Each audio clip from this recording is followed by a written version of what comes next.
চট্টগ্রাম সংসদীয় ১৬টি আসনের মধ্যে বাংলাদেশ জাতীয়তাবাদী দল বিএনপির বিজয়ী প্রার্থীদের প্রায় আসনে একযোগে ঈদ পুনর্মিলনী অনুষ্ঠানে লাখো মানুষের ঢল।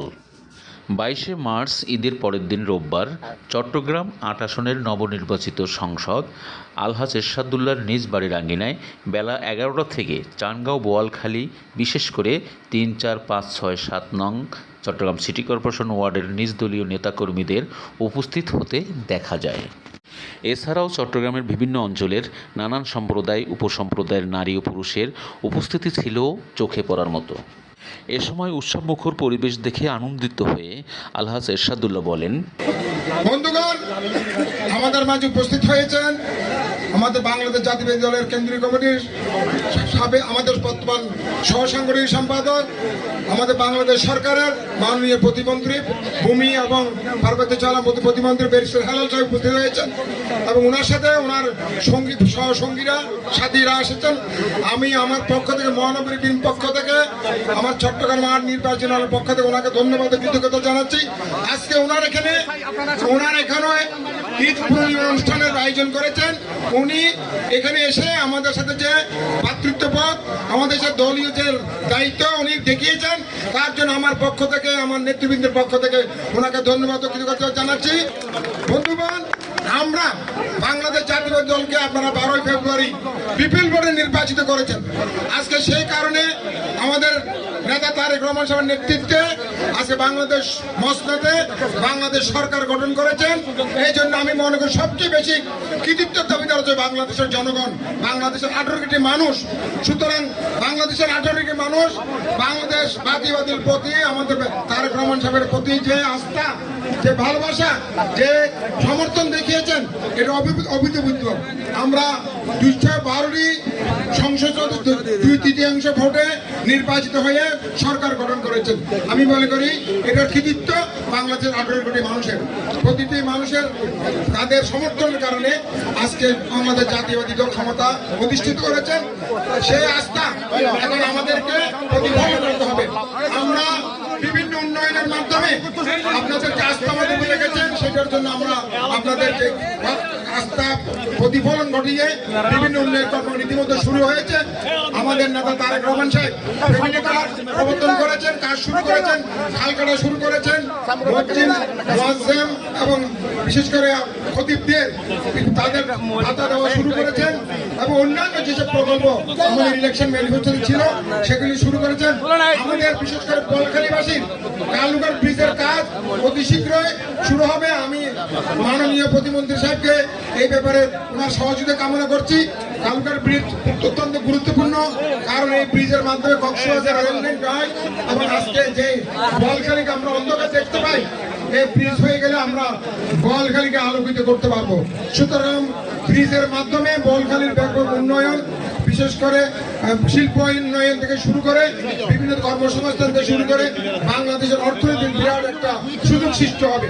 তাই আমি মাননীয় মন্ত্রীকে অনুরোধ করব এই ব্যাপারে অতি শীঘ্রই আপনার সাথে বসে আমরা যেন এটা দ্রুত যেহেতু সাবেক প্রধান উপদেষ্টা এটার ভিত্তিপ্রস্তর শুরু করেছে, এখনো পর্যন্ত কাজ শুরু হয়।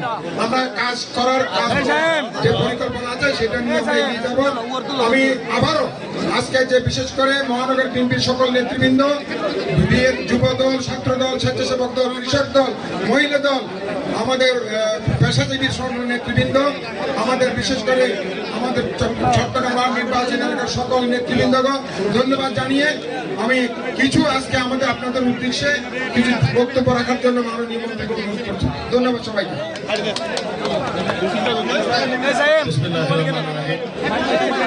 আজকে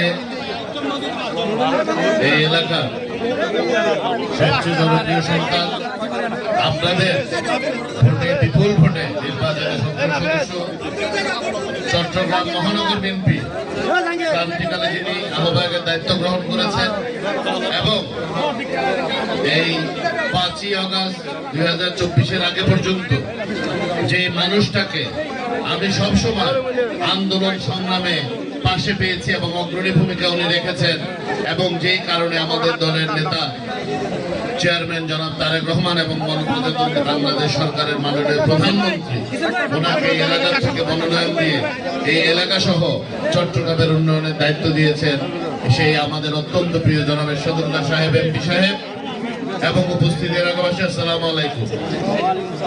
আজকে আপনারা জানেন ঈদের দ্বিতীয় দিনে সবাই বাসায় কিছু না কিছু আয়োজন করে। এই অনুষ্ঠানটাতে আমি এসেছি একমাত্র কারণে, এরশাদ আঙ্কেল অক্টোবর থেকে জানুয়ারি পর্যন্ত এবং তদুপরি জুলাই থেকে অগাস্ট পর্যন্ত এই প্রতিটি দিন যে ব্যক্তিটা আমার সাথে আন্দোলন নিয়ে সমন্বয় করেছেন, বিরোধীনভাবে এই বয়সে রাত 2টা-3টা পর্যন্ত যিনি সার্বক্ষণিক যোগাযোগ রেখেছেন এবং আন্দোলনে ভূমিকা রেখেছেন, উনি হচ্ছেন আমাদের নগর বিএনপি সম্মানিত আহ্বায়ক এই এলাকার এমপি জনাব এরশাদুল্লাহ।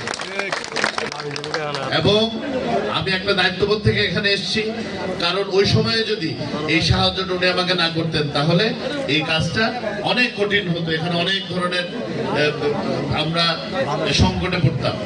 কিন্তু আজকে পরিবর্তিত প্রেক্ষাপটে আমাদের মাননীয় প্রধানমন্ত্রী জনাব তারেক রহমান কিছু কিছু প্রতিশ্রুতি করেছিলেন পরিকল্পনার অংশ হিসেবে।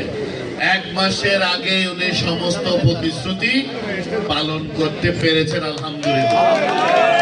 এবং এটি আমাদের শুধু যে সরকারের মানে মন্ত্রিসভার সাফল্য তা নয়, প্রতিটি সংসদ সদস্য যারা নির্বাচিত হয়েছেন তারা যার যার এলাকা থেকেও কিন্তু এগুলার ইনপুট দিয়েছেন এবং সেগুলো আমরা বাস্তবায়ন করার চেষ্টা করছি।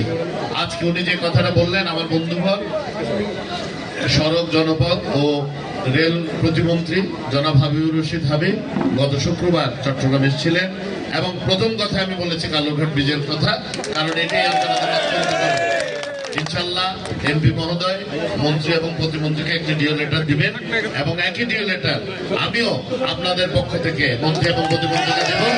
আমি বিশ্বাস করি আমাদের যদি উন্নয়ন করতে হয় শুধু চট্টগ্রাম 8 নয়, এই পুরো চট্টগ্রামের উন্নয়নের দায়িত্ব কিন্তু আমাদের সকল মন্ত্রী এবং এমপিদের উপর বর্তায়। এবার যদি আমরা ব্যর্থ হই, চট্টগ্রামবাসী আমাদেরকে যে আস্থা দেখিয়েছে এই আস্থা কিন্তু আর ভবিষ্যতে দেখাবে না। এই জন্য আমরা সকলকে সাথে নিয়ে আমাদের তার যত পরিকল্পনা আছে সবকিছু বাস্তবায়ন করব।